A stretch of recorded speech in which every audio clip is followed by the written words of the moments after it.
आज का हमारा टॉपिक है कि हम कुछ बातों पे चर्चा करेंगे या कुछ बातों पे बोलेंगे कि सोशली हमारा कस्बा जो है, हमारा न्यूज़िया है, हमारी कौम है, तो सोशली किन एंगलों पे, किन प्रावधानों पे चल रही है और किन पे एक्शन में चलना चाहिए। यही है आज का हमारा एक टॉपिक है। देखते हैं कहाँ तक पहुँचता है ये टॉपिक या फिर कहाँ तक हमारी बातचीत ये होती है। अच्छा, इस पे एक सवाल ये उठता है कि यहाँ पे 5th से लेके 10th तक के बच्चे बैठे हैं। 5th से लेके 10th तक के बच्चे बैठे हैं, बड़ी मुश्किल से एडजस्ट कराया सबको, फिलहाल बैठ गए हैं। तो आपके सामने ये बातें क्यों होना चाहिए या आपको इन बातों को क्यों समझना चाहिए या इन बातों को क्यों सुनना चाहिए? क्योंकि कहीं ना कहीं हमारा जो समाज है, आज के हमारे जो समाज में जो हमारे लोग हैं, हम सबके अम्मी पापा हैं, हम सबके भाई हैं, बड़े बड़े लोग हैं, कहीं ना कहीं वो बहुत ज़्यादा शिक्षित नहीं है, एजुकेटेड नहीं है। ठीक है, तो कहीं ना कहीं एजुकेशन ना होने से बहुत सारी समस्याएं समाज में उत्पन्न, यानी कि समाज में बहुत सारी समस्याएं यानी प्रॉब्लम्स क्रिएट हो जाती हैं, बाय डिफॉल्ट अपने आप क्रिएट हो जाती हैं, कुछ हम अपने आप कर लेते हैं। ठीक है, इसीलिए इस्लाम में भी कहा गया था कि उस ज़माने में जब कोई भी मीन ऑफ ट्रांसपोर्ट नहीं था, मतलब ट्रांसपोर्ट का कोई माध्यम नहीं था, तो उस ज़माने में भी कहा गया था, इस्लाम में हुजूर ने फरमाया था कि इल्म हासिल करो, चाहे उसके लिए हमें चीन ही क्यों न जाना पड़े। चीन उस ज़माने में अरब से बहुत दूर था। चीन जो था वो अरब से बहुत दूर था। दूर का मतलब आज हमारा ट्रांसपोर्ट आ गया, आज हमारा एरोप्लेन आ गया, तो हमारे लिए बहुत छोटी चीज़ है वो, क्योंकि वो 1000 किलोमीटर की रफ्तार से चलता। पहले ऊँट चलते थे, तो ऊँट से वहाँ पे जाना बहुत मुश्किल काम था। तो इस्लाम में इल्म को इतना ज़्यादा महत्व दिया गया है। ठीक है, पर आज हमारे इस्लाम में, आज हमारे जो कल्चर है, हमारा मुस्लिम कल्चर है, इसमें इल्म को कहीं ना कहीं बहुत पीछे रख दिया गया है, क्योंकि हम अपनी सारी, अच्छा एक बुक भी आई थी रॉबर्ट कायोसाकी की, रॉबर्ट कायोसाकी की एक बुक आई थी, मैंने तुम्हें बताया था उसके बारे में, रिच डैड पुअर डैड। उस बुक में क्या बताया था ऑथर ने? उस बुक में ऑथर ने बताया था कि हमें अपनी लायबिलिटीज़ को कम करना होगा, हमें अपने एसेट्स को बढ़ाना होगा। अगर हम अमीर बनना चाहते हैं या हम अपना समाज में कोई भी किसी भी तरीके की कोई कैरेक्टर, कोई अच्छा एक मैसेज देना चाहते हैं, तो हमें क्या करना होगा? हमें अपने लायबिलिटीज़ को कम करके हमें अपने एसेट्स को बढ़ाना होगा। अच्छा, एसेट्स क्या होते हैं?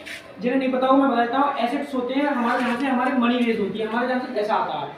जैसे तुम्हारा कोई खेत है 10, 12, 15 बीघा, 20 बीघा, वहाँ से तुम्हारा पैसा आ रहा है। तुम्हारे पापा का कोई बिजनेस है, वो तुम्हारा एसेट्स है। ठीक है, तुम्हारी कहीं दुकानें उनका किराया आ रहा है, वो एसेट्स है।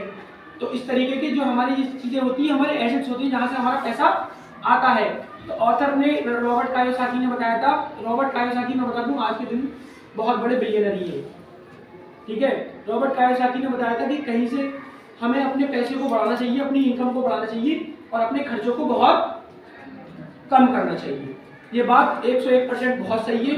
आज हमारे समाज में, यहीं पे लौट फिर के आऊँगा मैं, देखना आज हमारे समाज में क्या हो रहा है, हमारे लोकल समाज में, हमारे न्यूज़िया के समाज में या हमारे मोमडन या मुस्लिम समाज में आज क्या हो रहा है?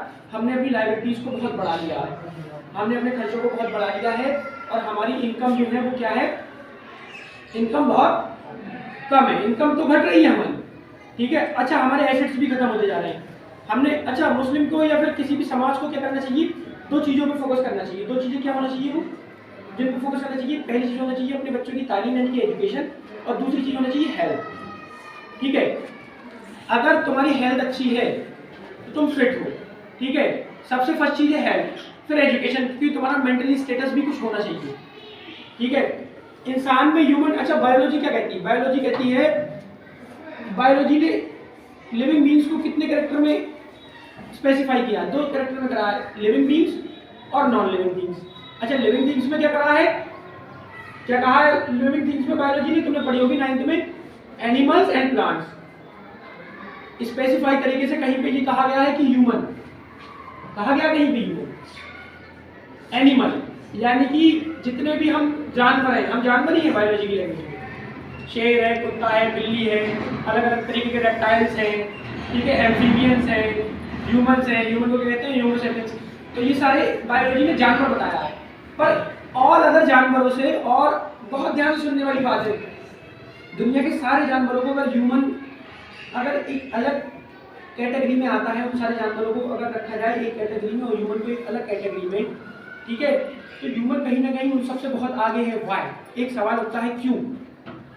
सबके अंदर खून है, सबके अंदर दिमाग है, सब बोल सकते हैं अपनी अपनी अदर अदर लैंग्वेजेस में, तो ह्यूमन ही क्यों आगे है?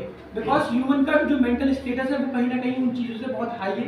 ह्यूमन ने अपने आप को उभारा है, निखारा है। ठीक है, क्या करा है? निखारा है। देखो, कहते नहीं है कि हर चीज़ को निखारने की जरूरत होती है। जो लोहा होता है, लोहा, उस लोहे पे जितनी हथौड़ी मारी जाती है, जितना उसे पीटा जाता है, उतना ही वो सॉलिड बनता है, वो शेप ले लेता है, एक स्पेसिफाइड शेप, वो शेप काम का होता है। तो आज के ज़माने में हमारे जो पेरेंट्स हैं या जो हमारे यहाँ का लोकल समाज है, हमारी मीडिया के जो पेरेंट्स हैं, वो अपने बच्चों को इस तरीके का शेप नहीं दे पा रहे हैं। ठीक है, हमारे यहाँ देखा जाए एक तौर पे माइंड बच्चों के बहुत तेज है, पर उन माइंडों को शेप देने का काम है पेरेंट्स का। किसका काम है? पेरेंट्स का काम है। बच्चे तो नादान होते हैं, बच्चों को क्या पता कि कहाँ हमें क्या करना है क्या नहीं करना है। बच्चों को पता होता है हमें क्या करना है क्या नहीं करना है। बच्चा तो बच्चा ही है, कहते नहीं है नाबालिग और बालिग की श्रेणी में क्यों रखा सरकार ने कि 18 साल से पीछे नीचे का नाबालिग और उससे 18 साल से ऊपर का बालिग। क्यों? क्योंकि वो नासमझ होता है। देखो, माँ बाप का काम सिर्फ यही नहीं है कि बच्चे को पैदा करके छोड़ दिया। माँ बाप का काम ये भी है कि बच्चे को एक अपनी अच्छी तालीम, अच्छी तरबियत दी जाए। और हमारे आजकल के माँ बाप क्या करते हैं, बच्चों को पैदा करा, छोड़ दिया, पता ही नहीं कहाँ घूम गया, क्या कर गया, क्या नहीं कर गया। अच्छा, बच्चे ने परेशान करा, 2-3 साल का बच्चा, उसे फोन थमा दिया, तो खिलौने का कॉन्सेप्ट ही खत्म हो गया। खिलौने क्यों नहीं दिए जाते थे? ताकि बच्चे फिजिकली भी थोड़े एक्टिव हों, जब खिलौने से खेलेंगे। और फोन से क्या होता है, बच्चे का डोपामाइन लेवल बढ़ जाता है। हमारा डोपामाइन लेवल बढ़ जाता है। डोपामाइन लेवल एक लेवल होता है माइंड में, एक हार्मोन होता है जिससे हमारे जीवन में क्या आता है, स्ट्रेस, चिड़चिड़ापन।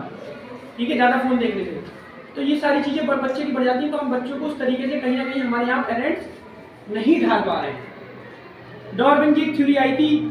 डार्विन की थ्योरी में क्या कहा गया था कि इस प्रकृति के अनुसार जो भी जीवित चीज़ें हैं वो चलेंगी, अगर उस प्रकृति के अनुसार अगर चलेंगी, उसके हिसाब से अपने आप को ढाल पाएंगी। ठीक है, तो वो चीज़ें आगे बढ़ेंगी, वरना वो चीज़ें विलुप्त हो जाएंगी। क्या हो जाएंगी? विलुप्त, यानी कि समाप्त हो जाएंगी वो चीज़ें। ठीक है, तो इस थ्योरी का कॉन्सेप्ट क्या निकला कि पहले ज़माने में डायनासोर होते थे। तो डायनासोर जो होते थे वो क्या करा उन्होंने, डायनासोर ने, वो इस समाज के मतलब प्रकृति के नियमों के अनुसार नहीं चल पाए। उन्हें किसी और तरीके का इन्वायरमेंट चाहिए था। वो इन्वायरमेंट यहाँ पे क्रिएट हो नहीं पाया। वो अपने आप को उस इन्वायरमेंट के हिसाब से ढाल नहीं पाए जो था, तो वो प्रजाति खत्म हो गई।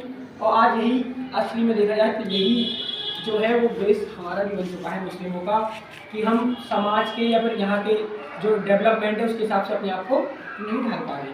तो कहीं ना कहीं हम भी समाप्त हो जाएंगे, इससे हमारा अस्तित्व खत्म हो जाएगा। अस्तित्व किसी चीज़ का कब बढ़ता है? जब वहाँ के बच्चे, अच्छा कहते हैं अगर किसी देश को बर्बाद करना हो तो वहाँ की नई पीढ़ी को बर्बाद कर दें। कहते हैं वहाँ के जो बच्चे हैं, जो स्कूलों में पढ़ने वाले हैं 10 से 12 साल के, उन्हें बर्बाद कर दो, वो देश अपने आप ही खत्म हो जाएगा। तो हमारे मुस्लिम समाज में हमारे बच्चे सारे बर्बाद हो तो कौम अपने आप ही खत्म हो जाएगी। माँ बाप को ध्यान देना चाहिए बच्चों की एजुकेशन पे, बच्चों की हेल्थ पे। और माँ बाप ध्यान किस पे दे रहे हैं? शादियों पे। जो कौम अपने बच्चों की तालीम से ज़्यादा अपने बच्चों की शादियों पे पैसे खर्च करेगी तो वो कौम कहाँ से आगे बढ़ेगी? बिना किसी बात के ये नियम कानून बना रखे हैं हमने। क्या क्या बनाया है? हम ही नहीं बनाया है। ये मैं कहूँ मैंने नहीं बनाया, तुम कहो तुमने नहीं बनाया। इस समाज के हम सारे लोग हैं। हमारे पेरेंट्स ने बनाया, हमने बनाया, हमारी पीढ़ियों ने बनाया। पिछली ये नियम कानून किसने बनाए? हर चीज़ में पैसे को डाल दिया, हर चीज़ में अलग अलग तरीके के रीति रिवाजों को डाल दिया जिनका कोई अस्तित्व भी नहीं है। हज़ारों तरीके के ऐसे रीति रिवाज हैं, एक शादियों में 20-20, 25-25 लाख रुपये खर्च हो रहे हैं।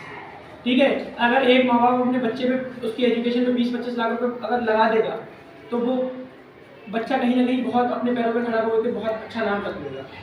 तो 20 लाख रुपये कमाता महीने के, कोई बड़ी बात थोड़ी। लोग कमाते हैं, लोगों के बड़े बड़े बिजनेसेस हैं, छोटे छोटे बच्चों के बिजनेसेस हैं। तो फर्क किस चीज़ का आता है? यहाँ पर फर्क तालीमी का तो आ रहा है, और किसी चीज़ का फर्क आ रहा है यहाँ पे फर्क तालीमी का तो आ रहा है। अच्छा, तुमने देखा होगा 90% बताता हूँ, 90% अमीरों के बच्चे तुमने कभी गरीब देखे ही नहीं होंगे, या कभी अपने पैरों पर खड़े नहीं देखे ही नहीं होंगे। तुमने देखे कभी? अमीरों के बच्चे हमेशा पढ़ लिख जाते ही हैं। क्या कहीं से पढ़ लिख जाए? वाई?